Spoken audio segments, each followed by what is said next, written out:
आज Doubtnut app download करें। Doubtnut पर अपने सभी गणित, रसायन विज्ञान, भौतिक विज्ञान और जीव विज्ञान के डाउट्स का करो सफाया। बस प्रश्न की फोटो खींचो, एक ही प्रश्न को क्रॉप करो और तुरंत वीडियो सोल्यूशन पाओ। अभी डाउनलोड करें। नमस्कार दोस्तों, हमारा प्रश्न है कि दोस्तों यहाँ पर हमें प्रश्न पूछा गया है कि वायुमंडल के विभिन्न भागों में व्युत्क्रम ताप का क्या अर्थ है। तो दोस्तों हमें यहाँ पर बताना है कि जो हमारे वायुमंडल के जो भाग है उस पे व्युत्क्रम ताप का क्या अर्थ है। तो दोस्तों हम जानते हैं कि जो हमारे वायुमंडल के जो हमारे भाग हैं, जिन्हें हमने कितने भागों में विभाजित किया है, 5 भागों में, इनमें जो ताप में परिवर्तन आ जाता है, क्योंकि अलग अलग जो हमारे मंडल है उसमें ताप की मात्रा ऊंचाई में बढ़ने के साथ साथ अलग अलग होती है। तो इनमें जो ताप में परिवर्तन आता है यही हमारा व्युत्क्रम ताप को दिखाता है। तो दोस्तों हम कह सकते हैं कि व्युत्क्रम ताप की यहाँ पर परिभाषा क्या हो जाएगी। हम कह सकते हैं कि यहाँ पर इसकी परिभाषा हो जाएगी वायुमंडल में एक भाग। ठीक है, तो हम कह सकते हैं कि वायुमंडल में एक भाग, ठीक है, ये भाग हमारा क्या है, ये भाग हमारा है मंडल। ठीक है, तो हम कह सकते हैं कि वायुमंडल में एक भाग, जिसे हम कहते हैं एक मंडल से दूसरे मंडल, एक भाग से दूसरे भाग में घूमने पर जो ताप में परिवर्तन आता है, दूसरे भाग में घूमने पर जो ताप में परिवर्तन आता है, जो ताप में परिवर्तन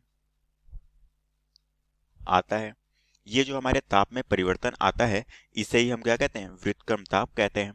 तो हम कह सकते हैं कि इसे ही हम व्युत्क्रम ताप कहते हैं। ठीक है, तो ये हो गई दोस्तों व्युत्क्रम ताप की परिभाषा। अब दोस्तों हम देखते हैं कि उदाहरण के तौर पे किस तरह से यहाँ पर होता है।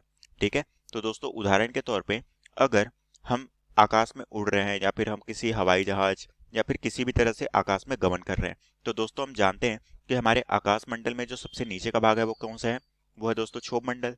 ठीक है, तो हम जानते हैं कि ये है हमारा क्षोभ मंडल, और क्षोभ मंडल के ऊपर का भाग क्या होता है, वो होता है समताप मंडल। और क्षोभ मंडल में जो हमारा ताप है, ठीक है, तो जो हम जानते हैं दोस्तों क्षोभ मंडल में ऊंचाई बढ़ने के साथ, ठीक है, तो हम कह सकते हैं कि अगर क्षोभ मंडल पे अगर हम नीचे से ऊपर की तरफ जाए तो वहां पर क्या होता है, वहां पर दोस्तों हमारा जो है ताप घटता है, ताप घटता है। ठीक है, तो हम कह सकते हैं कि जब हम ऊपर से नीचे की तरफ जाते हैं तो ताप घटता है। और हम दोस्तों जब भी हमारा जो है समताप मंडल, क्षोभ मंडल के ऊपर का भाग कौन सा है, समताप मंडल, समताप मंडल पे जब हम नीचे से ऊपर की तरफ जाते हैं तब ताप क्या होता है, बढ़ता है। ठीक है, तो ये जो दोस्तों अलग अलग हमारे जो मंडल है उसमें ताप का अलग अलग प्रभाव पड़ता है। इस कारण से हम कह सकते हैं कि जब हम क्षोभ मंडल से समताप मंडल में प्रवेश करते हैं तो ऊंचाई के साथ साथ पहले ताप घटता है, उसके बाद समताप मंडल पे क्या हो जाता है, बढ़ जाता है।